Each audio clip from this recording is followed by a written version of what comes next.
Il est tout juste 19h heure d'Alger, vous regardez le 24 News. Merci de nous rejoindre pour cette édition de ce vendredi 29 mai 2026. Tout de suite les titres de l'actualité. Agression sioniste contre le Liban, le bilan s'élève à 3324 martyrs depuis début mars. Le président libanais Joseph Aoun souligne la nécessité de déployer tous les efforts possibles afin de parvenir à un cessez-le-feu. Génocide à Gaza, les Gazaouis craignent de nouveaux déplacements forcés. Les détails dans ce journal. Cessez-le-feu au Moyen-Orient, le guide suprême iranien appelle à l'unité et à la cohésion face au conflit en cours. L'Iran au cœur des discussions entre Islamabad et Washington.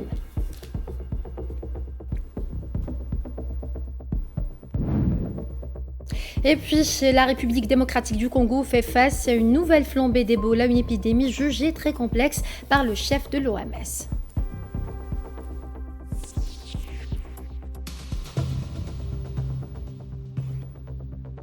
Bonsoir à tous, si vous venez de nous rejoindre, on entame ce journal avec le dossier libanais. Le bilan de l'agression sioniste contre le pays s'élève à 3324 martyrs et 10 027 blessés depuis le 2 mars, a annoncé jeudi soir le ministère libanais de la Santé. L'entité sioniste poursuit ses attaques contre le Liban en violation de la trêve entrée en vigueur le 17 avril dernier. Et lors d'un entretien téléphonique avec le secrétaire d'État américain Mark Rubio, le président libanais Joseph Aoun a souligné la nécessité de déployer tous les efforts possibles afin de parvenir à un cessez-le-feu, celui-ci constituant la porte d'entrée fondamentale pour passer à toute autre étape. De son côté, Mark Rubio a réitéré l'engagement de l'administration américaine à poursuivre ses efforts pour consolider les résultats des précédentes rencontres de Washington. Il a également réaffirmé le soutien de son pays, la stabilité, à l'indépendance et à la souveraineté du Liban sur l'ensemble de son territoire. Et l'escalade militaire sioniste se poursuit dans le sud du pays, et ce malgré le cessez-le-feu. Au cours des dernières 24 heures, des frappes ont notamment visé la banlieue sud de Beyrouth ainsi que plusieurs villes du sud et de la vallée de la Baqa, en dépassant les limites de la zone tampon imposée par l'occupant sioniste. Cette expansion territoriale des opérations militaires agressives représente une violation flagrante des engagements internationaux pris pour protéger les populations.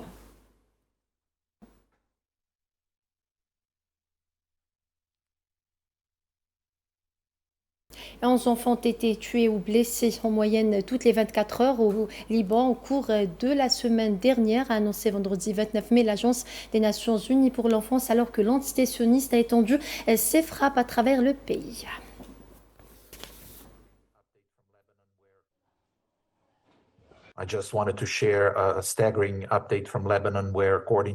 Je voulais vous faire part d'une information alarmante en provenance du Liban, où, selon les ministères libanais de la Santé publique, 77 enfants auraient été tués ou blessés au cours de la seule semaine écoulée. 15 enfants ont été tués et 62 blessés en 7 jours. Cela représente en moyenne 11 enfants toutes les 24 heures. Nous savons que la grande majorité de ces enfants ont été touchés par les frappes aériennes dans le sud du Liban. Hier encore, 7 enfants ont été tués et 30 blessés.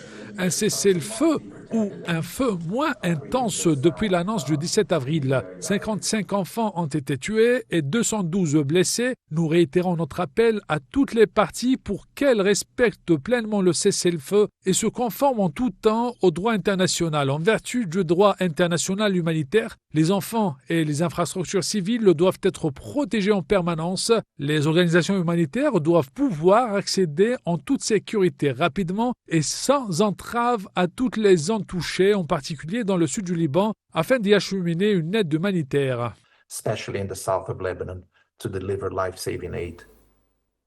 Les Nations Unies se disent profondément préoccupées par l'escalade des hostilités au Liban, notamment les frappes sionistes dans le sud de Beyrouth. Je vous propose d'écouter le porte-parole de l'ONU, Stéphane Dujarric.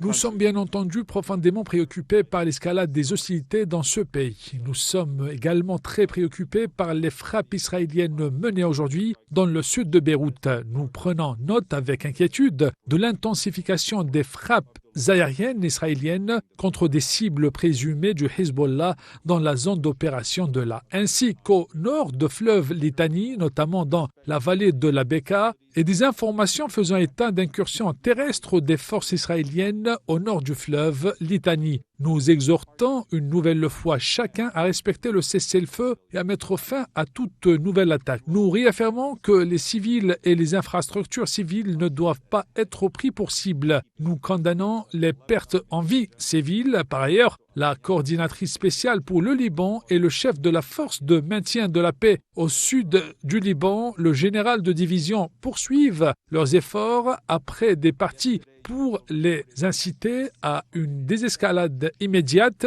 et à respecter leurs obligations au titre de la résolution 1701 du Conseil de sécurité. Their obligations under Security Council Resolution 1701.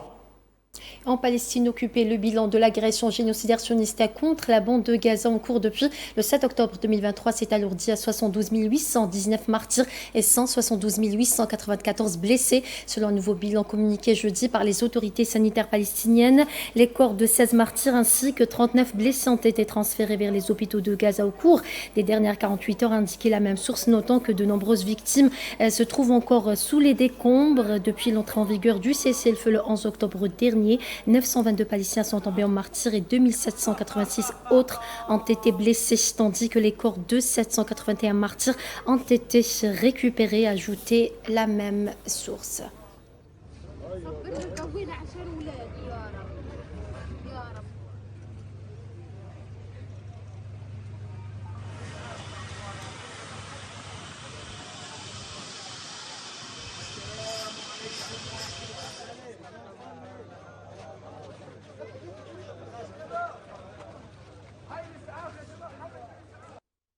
Le Premier ministre de l'occupation sioniste, le dit, Netanyahou, affirme vouloir étendre l'occupation sur plus de 70% de Gaza dans une enclave déjà ravagée par le génocide où près de 2 millions de déplacés survivent dans des conditions dramatiques. Cette annonce suscite colère, désespoir et indignation. Naïla Hamouda. À Gaza, la peur d'un nouvel exode grandit encore. L'entité sioniste affirme vouloir étendre davantage le contrôle militaire sur l'enclave. Une enclave déjà assiégée et dévastée par plus de 2 ans de génocide sioniste. Cette annonce résonne comme une nouvelle menace. Pour les habitants, cela signifie une chose, encore des déplacements vers nulle part.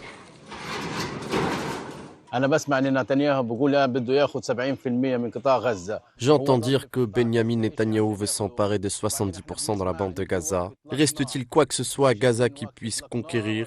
Et puis on entend parler d'un cessez-le-feu. Nous, on ne voit aucun cessez-le-feu, rien du tout. Et il continue d'avancer au-delà de la ligne jaune. Combien de temps le monde restera-t-il silencieux face à cela? Que pouvons-nous faire? Nous voulons que tout le monde se tienne à nos côtés pour mettre fin à l'occupation, pour que les occupants quittent Gaza et que nous puissions vivre comme tout le monde.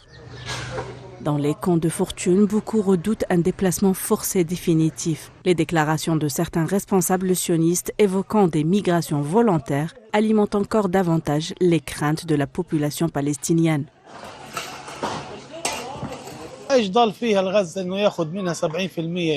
Que reste-t-il à Gaza pour qu'il s'empare de 70%? Que reste-t-il? Ce qui s'est passé est déjà assez.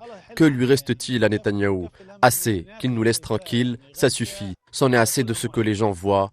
Gaza, que Dieu la protège. La destruction qui s'est produite ici ne s'est pas produite dans tout le pays. Elle ne s'est pas produite au cours de toutes ces années.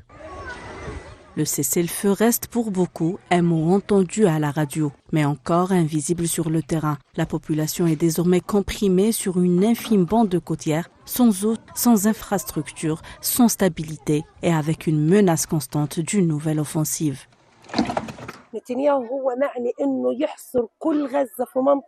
Netanyahou veut confiner tous les habitants de Gaza dans une seule zone et s'emparer de tout Gaza. Franchement, on préférerait mourir plutôt que de vivre ce qui se passe chaque jour. La mort est préférable pour nous, sincèrement. Chaque jour, on nous donne l'espoir de pouvoir rentrer chez nous, que la guerre n'est pas terminée. Qui vous a dit que la guerre était finie? Chaque jour, il y a des martyrs, des grèves, des destructions, la peur, la terreur. Nous sommes en sécurité nulle part. Nous restons ici dans la peur et la terreur. À Gaza, la peur n'est plus seulement celle des bombes, c'est la peur de disparaître lentement du territoire auquel on appartient. Et 7 citoyens palestiniens ont été arrêtés par les forces de l'occupation sioniste en 24 heures en Cisjordanie occupée, a indiqué ce vendredi le bureau d'information des prisonniers. Les arrestations ont eu lieu dans les gouvernorats de Qalqaliya, Naplouse et Al-Quds, a précisé le bureau dans un communiqué. Le nombre total des détenus palestiniens dans les prisons sionistes dépasse les 9400 individus, souligne le communiqué.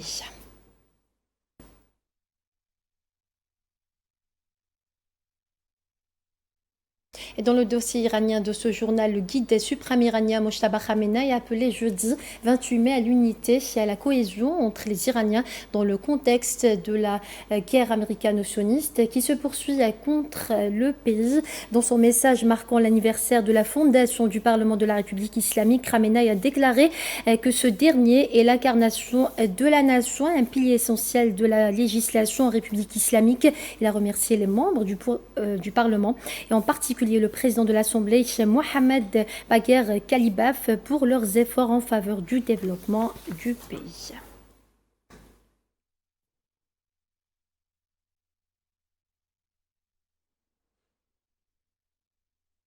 Le président iranien Massoud Pezeshkian a réaffirmé l'engagement de son pays sur la voie de la diplomatie pour résoudre la crise dans la région du Moyen-Orient. Dans un message publié ce vendredi sur la plateforme X à l'occasion d'entretiens téléphoniques menés avec les premiers ministres de Malaisie et du Pakistan pour leur présenter ses vœux à l'occasion de la fête de l'Aïd al-Adha, Massoud Pezeshkian a salué les positions humanitaires de leur pays ainsi que de leurs efforts efficaces pour parvenir à un accord. Il a également souligné que la politique de l'Iran consiste à élargir la coopération avec les pays islamiques et les pays voisins dans tous les domaines.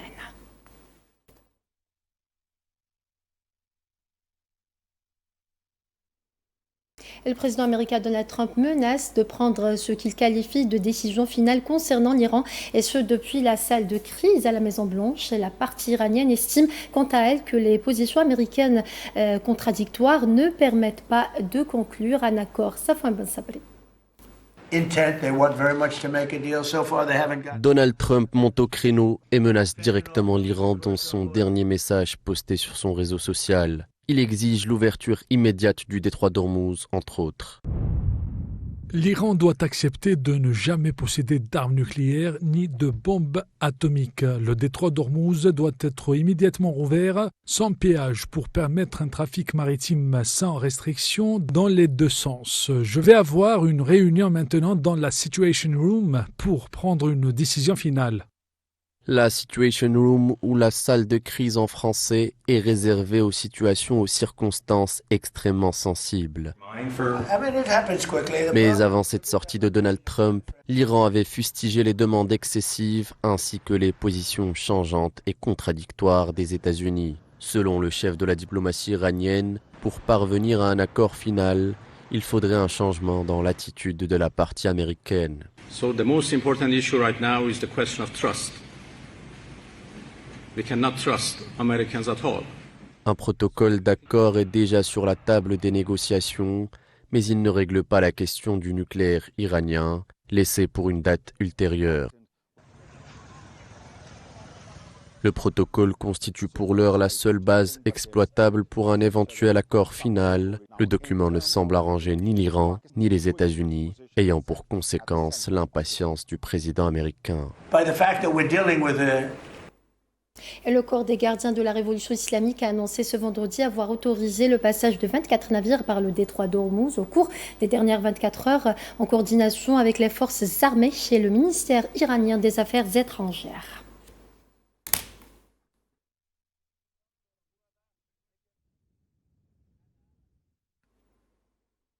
Le détroit d'Ormuz restera ouvert au commerce plutôt qu'aux hostilités, a déclaré l'ancien commandant-chef du corps des gardiens de la révolution islamique Mohsen Rozaï, défendant le contrôle de cette voie maritime par l'Iran comme étant vital pour la paix régionale. Dans une interview accordée à China Global Television Network, Rozaï a présenté la gestion du détroit par l'Iran comme une mesure stabilisatrice pour la sécurité du Golfe, positionnant la gestion de Téhéran comme une riposte à ce qu'il a appelé l'exploitation par les États-Unis et l'entité sioniste.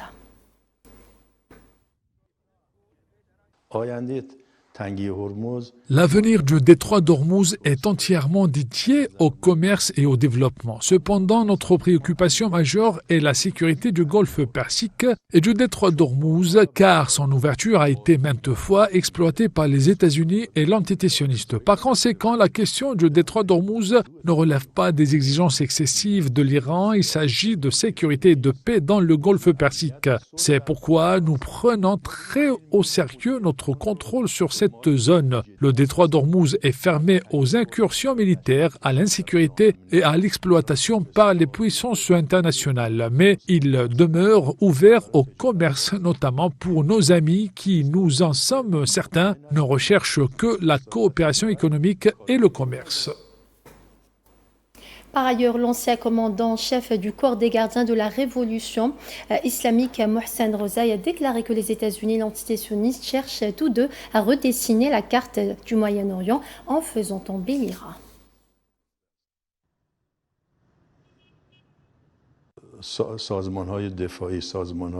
Les doctrines de Trump et de Netanyahou sont par essence une doctrine commune. Elles postulent que pour imposer un nouvel ordre régional, il est indispensable de neutraliser l'Iran. La présence iranienne au Moyen-Orient et en Asie occidentale les empêche de redessiner la carte de cette région. Or, Netanyahou l'a maintes fois affirmé, il souhaite modifier la carte du Moyen-Orient. De ce fait, les doctrines américaines et celles de Netanyahou convergent. Tant que l'Iran sera présent, aucun de leurs nouvel ordre ne pourra se concrétiser. Ainsi, lorsqu'ils ont commencé par Gaza, le Liban et la Syrie, ils affirmaient que la conquête de l'Iran constituait l'aboutissement ultime de leur volonté de redessiner la carte du Moyen-Orient. Il y a donc deux enjeux majeurs au Moyen-Orient, le pétrole et les territoires. Israël convoite des territoires, c'est-à-dire le sud de la Syrie, le sud du Liban et des parties de la Jordanie et de l'Irak. Trump, quant à lui, est obsédé par le pétrole. C'est là leur point d'accord. Par conséquent, l'un est économique, l'autre est géopolitique. Or, nous avons démontré que cette situation est intenable. La région doit s'unir ensemble. Nous pouvons instaurer la sécurité et la paix mondiale de manière juste et équitable. Le secrétaire d'État américain Mark Rubio a reçu vendredi 29 mai le ministre pakistanais des Affaires étrangères Ishaq Dar pour des entretiens qui devaient inclure les derniers développements, les négociations sur la fin de la guerre contre l'Iran.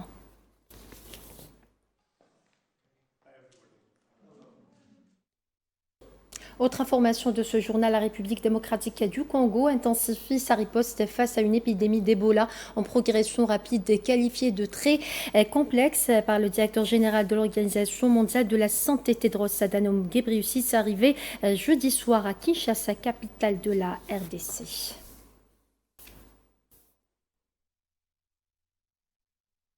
Et en France, des militants ont manifesté vendredi 29 mai près du siège de la Total Énergie à la Défense, accusant le géant énergétique français et le gouvernement de profiter des combustibles fossiles en pleine crise climatique mondiale. Regardez. Aujourd'hui, on se réunit sur le parvis de la Défense parce que c'est l'Assemblée Générale de Total Énergie, multinationale française, qui continue en fait d'investir massivement dans les énergies fossiles, que ce soit le pétrole, le gaz, avec l'argent des contribuables français et françaises. Il faut savoir que l'État continue de protéger les intérêts de Total Énergie et de financer ses activités, notamment à travers la Caisse des dépôts et consignations. Donc on est là pour demander à l'État français d'arrêter, en fait, de couper le robinet financier, d'arrêter d'arroser Total Énergie avec l'argent public. Et on est aussi là pour demander à l'État d'enfin taxer les profits absolument obscènes que se fait la multinationale, notamment depuis le début de l'année avec la guerre en Iran, plus de 5,8 milliards de dollars. Un mot de sport à présent. Des supporters d'Arsenal et du PSG se sont rassemblés à Budapest vendredi 29 mai, la veille de la finale de la Ligue des Champions. Les supporters ont dansé et acclamé leur équipe sur la place des Héros, où une zone de supporters a été aménagée avant le match de samedi 30 mai. Regardez.